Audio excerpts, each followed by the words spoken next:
जी दोस्तों अस्सलाम वालेकुम जी। उम्मीद करने कि सब दोस्त खैर खरीत नाल होणगे।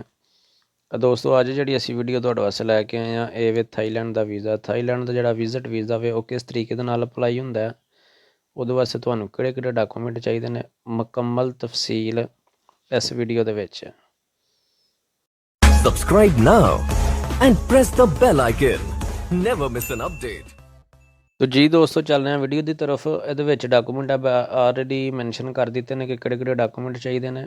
ठीक है, इन्हूं तुसीं ऑनलाइन अपलाई भी कर सकते हो। ठीक है, जो फॉर्म है ऑनलाइन अपलाई करके उस बाद तुसीं इहदी जिहड़ी फाइल है सब एड्रैस लिखे दे ने, उहदे विच तुसीं अपनी फाइल मुकम्मल करके इन्हां एड्रैस के उत्ते तुसीं भेज सकते हो। हर सिटी दे विच ऑफिस बनदे ने, जरिए ऑफिस। ठीक है, ये सियालकोट, गुजरांवाला, कराची, कोयटा, मुल्तान, फैसलाबाद हर जगह ते मौजूद ने। जी दोस्तों अस्सलाम वालेकुम जी। उम्मीद करने हैं कि सब दोस्त खैर खरीत नाल होणगे। दोस्तों अज जी असी इन्फॉर्मेशन लैके आए हैं वो लैके आए असी थाईलैंड का वीज़ा किस तरीके दे नाल अपलाई करना है और वह कितना टाइम लगता है, तुहानूं किहड़े डॉकूमेंट चाहिए ने। टोटल तुहाडा 4000 रुपया लगना है। ठीक है, तो तुसीं थाईलैंड का वीज़ा लै सकते हो। किसी एजेंट के थ्रू करने की जरूरत नहीं है, बजाते खुद तुसीं जाके कर सकते हो। ठीक है,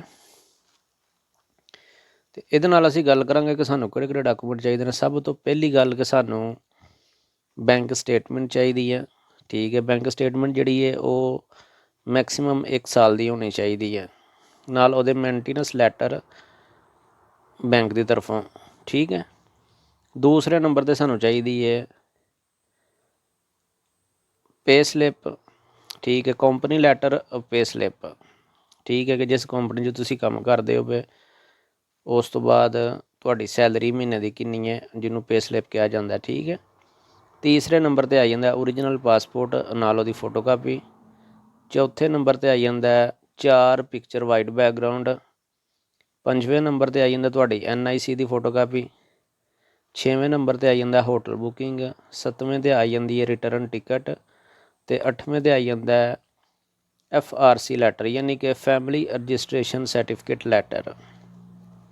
ठीक है, यह हो गया नॉर्मल वीज़े वास्ते, नॉर्मल टूरिस्ट विजिट वीज़ा वे जिहड़ा। ठीक है, ਇਹਦੇ ਨਾਲ ਹੀ ਜਿਹੜੇ ਬੰਦਿਆਂ ਨੇ ਵੀਜ਼ਾ ਬਿਜ਼ਨਸ ਵੀਜ਼ਾ ਅਪਲਾਈ ਕਰਨਾ ਹੈ ਉਹਨਾਂ ਨੂੰ ਕਿਹੜੇ ਡਾਕੂਮੈਂਟ ਚਾਹੀਦੇ ਨੇ। ਠੀਕ ਹੈ, ਉਹਨਾਂ ਨੂੰ ਜਿਹੜੇ ਮੈਂ ਪਹਿਲੇ ਦੱਸੇ ਨੇ ਇਹ ਸਾਰੇ ਚਾਹੀਦੇ ਨੇ। ਦੁਬਾਰਾ ਵੀ ਮੈਂ ਦੱਸ ਦਿੰਦਾ ਵਾਂ, ਅਤੇ ਉਹਦੇ ਨਾਲ ਉਹਨਾਂ ਨੂੰ ਜਿਹੜਾ ਚਾਹੀਦਾ ਅੱਗੇ ਬਿਜ਼ਨਸ ਕਵਰਿੰਗ ਲੈਟਰ ਤੁਹਾਨੂੰ ਚਾਹੀਦਾ, ਨਾਲ ਤੁਹਾਡਾ ਪੇਡ ਲੈਟਰ NTN ਨੰਬਰ ਦੇ ਨਾਲ। ਠੀਕ ਹੈ, ਉਸ ਤੋਂ ਬਾਅਦ ਤੁਹਾਨੂੰ ਚਾਹੀਦਾ ਤੁਹਾਡਾ certificate of membership chamber.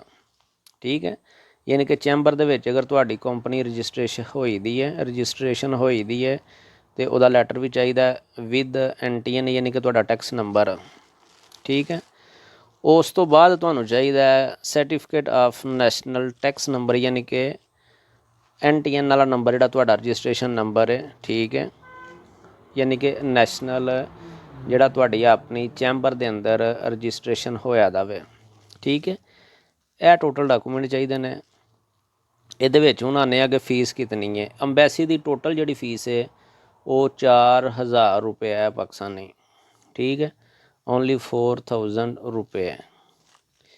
Normal जोड़ा वे ये जोड़े वीज़ा लगन का टाइम कितना वे। ठीक है, 1 वीक के अंदर तुहानूं इहदा वीज़ा मिल जाता है।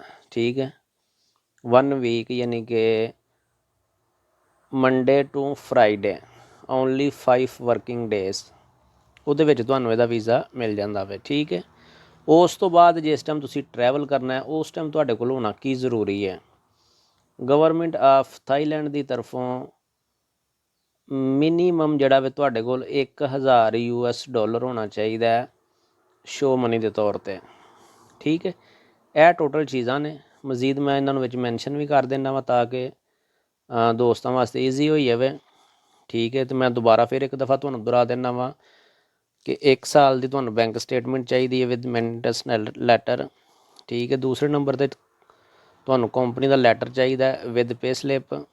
ठीक है, तीसरे नंबर पर ओरिजिनल पासपोर्ट प्लस फोटोकापी। चौथे नंबर पर 4 picture white background passport size. पंजवें नंबर पर तुहाडी NIC की कापी। छेवें नंबर पर होटल बुकिंग रिटर्न टिकट ਤੇ FRC ਯਾਨੀ ਕਿ family registration certificate letter normal visit ਵਾਸਤੇ। ਠੀਕ ਹੈ, ਜਿਹੜੇ ਬਿਜ਼ਨਸ ਵੀਜ਼ੇ ਵਾਲੇ ਨੇ ਉਹਨਾਂ ਵਾਸਤੇ business covering letter, paid NTN number. ਠੀਕ ਹੈ, ਯਾਨੀ ਕਿ ਲੈਟਰ ਪੈਡ ਉਹਨੂੰ ਕਿਹਾ ਜਾਂਦਾ ਹੈ ਕਿ ਯਾਨੀ ਕਿ ਲੈਟਰ ਪੈਡ ਜਿਹੜਾ ਵੇ ਉਹਦੇ 'ਤੇ ਤੁਹਾਡਾ NTN ਨੰਬਰ ਮੈਂਸ਼ਨ ਹੋਣਾ ਚਾਹੀਦਾ। ਉਸ ਤੋਂ ਬਾਅਦ ਜਿਹੜਾ ਤੁਹਾਡਾ ਬਿਜ਼ਨਸ ਕੀ ਬਿਜ਼ਨਸ ਹੈ ਤੁਹਾਡਾ, ਠੀਕ ਹੈ, ਉਹਦਾ ਲੈਟਰ।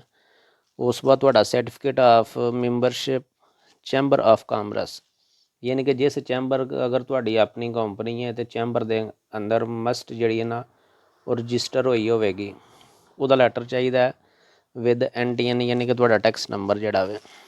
ਠੀਕ ਹੈ, ਇਹ ਟੋਟਲ ਡਾਕੂਮੈਂਟ ਨੇ। ਇਹਦੇ ਵਿੱਚ ਆਲਰੇਡੀ ਮੈਂ ਤੁਹਾਨੂੰ ਪਹਿਲੇ ਵੀ ਦੱਸ ਚੁੱਕਾ ਕਿ ਜਿਹੜੀ ਫੀਸ ਹੈ ਉਹ ਟੋਟਲ 4000 RS। ਠੀਕ ਹੈ, ਉਹ ਪਾਕਿਸਤਾਨੀ 4000 ਰੁਪਏ ਨੇ। ਜਿਹੜਾ ਵੀਜ਼ੇ ਦਾ ਟਾਈਮ ਹੈ ਉਹ 5 ਵਰਕਿੰਗ ਡੇਜ਼ ਯਾਨੀ ਕਿ ਮੰਡੇ ਟੂ ਫਰਾਈਡੇ, ਯਾਨੀ ਕਿ 5 ਵਰਕਿੰਗ ਡੇਜ਼ ਦਾ ਟਾਈਮ ਹੈ ਅੰਬੈਸੀ ਦਾ। ਠੀਕ ਹੈ, ਅਤੇ ਇੱਕ ਮੈਂ ਹੋਰ ਰਿਕੁਐਸਟ ਕਰਾਂਗਾ ਦੋਸਤਾਂ ਦੇ ਅੱਗੇ ਕਿ ਸਿਰਫ ਅਸੀਂ ਜਿਹੜੀ ਇਨਫੋਰਮੇਸ਼ਨ ਵਾਲੀ ਵੀਡੀਓ ਹੈ ਸਿਰਫ ਆਪਣੇ ਦੋਸਤਾਂ ਦੀ ਖਾਤਰ ਬਣਾਉਂਦੇ ਹਾਂ, ਅਤੇ ਬਰਾਏ ਮਿਹਰਬਾਨੀ ਕਰਕੇ ਜਿਤਨੇ ਵੀ ਦੋਸਤ ਸਾਡੀ ਵੀਡੀਓ ਨੂੰ ਵੇਖਦੇ ਨੇ, ਵਾਚ ਕਰਦੇ ਨੇ, ਉਹਨਾਂ ਅੱਗੇ ਰਿਕੁਐਸਟ ਕੀਤੀ ਜਾਂਦੀ ਹੈ ਕਿ ਪਲੀਜ਼ ਸਬਸਕ੍ਰਾਈਬ, ਸ਼ੇਅਰ, ਲਾਈਕ, ਅਗਰ ਤੁਹਾਨੂੰ ਵੀਡੀਓ ਅੱਛੀ ਲੱਗੇ ਤਾਂ ਕਮੈਂਟ ਵੀ ਕਰ ਦਿਆ ਕਰੋ। ਠੀਕ ਹੈ, ਕਮੈਂਟ ਕਰਕੇ ਤੁਸੀਂ ਹਰ ਕਿਸਮ ਦੀ ਇਨਫੋਰਮੇਸ਼ਨ, ਹਰ ਕੰਟਰੀ ਦੇ ਵੀਜ਼ਾ ਵਾਸਤੇ ਇਨਫੋਰਮੇਸ਼ਨ ਲੈ ਸਕਦੇ ਹੋ ਬਿਲਕੁਲ ਫ੍ਰੀ, ਉਹਦੇ ਕੋਈ ਚਾਰਜਰ ਨਹੀਂ ਹੈ। ਠੀਕ ਹੈ, ਹਰ ਕਿਸਮ ਦੀ ਇਨਫੋਰਮੇਸ਼ਨ ਫੈਮਿਲੀ ਅਪਲਾਈ ਕਰਨ ਵਾਸਤੇ। ਠੀਕ ਹੈ, ਉਸ ਤੋਂ ਬਾਅਦ ਆਲ ਯੂਰਪ, ਏਸ਼ੀਅਨ, ਅਮਰੀਕਾ। ਠੀਕ ਹੈ, ਯਾਨੀ ਕਿ ਹਰ ਕਿਸਮ ਦਾ ਵੀਜ਼ਾ ਅਪਲਾਈ ਕਰਨ ਵਾਸਤੇ ਤੁਸੀਂ ਸਾਡੇ ਚੈਨਲ ਨੂੰ ਸਬਸਕ੍ਰਾਈਬ ਕਰੋ, ਲਾਈਕ ਕਰੋ, ਉਹ ਦੋਸਤਾਂ ਦੇ ਨਾਲ ਸ਼ੇਅਰ ਵੀ ਕਰੋ। ਠੀਕ ਹੈ, ਅਤੇ ਕੋਈ ਕਿਸੇ ਕਿਸਮ ਦੀ ਇਨਫੋਰਮੇਸ਼ਨ ਦੋਸਤਾਂ ਨੂੰ ਚਾਹੀਦੀ ਹੈ ਅਤੇ ਉਹ ਕਮੈਂਟ ਵਿੱਚ ਮੈਸੇਜ ਕਰ ਸਕਦੇ ਨੇ। ਠੀਕ ਹੈ, ਉਹਨਾਂ ਨੂੰ ਹਰ ਕਿਸਮ ਦੀ ਇਨਫੋਰਮੇਸ਼ਨ ਅਸੀਂ ਪ੍ਰੋਵਾਈਡ ਕਰਨੇ ਹਾਂ। ਠੀਕ ਹੈ, ਇਹਦੇ ਨਾਲ ਹੀ ਦਿਓ ਇਜਾਜ਼ਤ। ਸੋਨੇ ਰੱਬ ਦੇ ਵਾਲੇ। Subscribe now and press the bell icon. Never miss an update.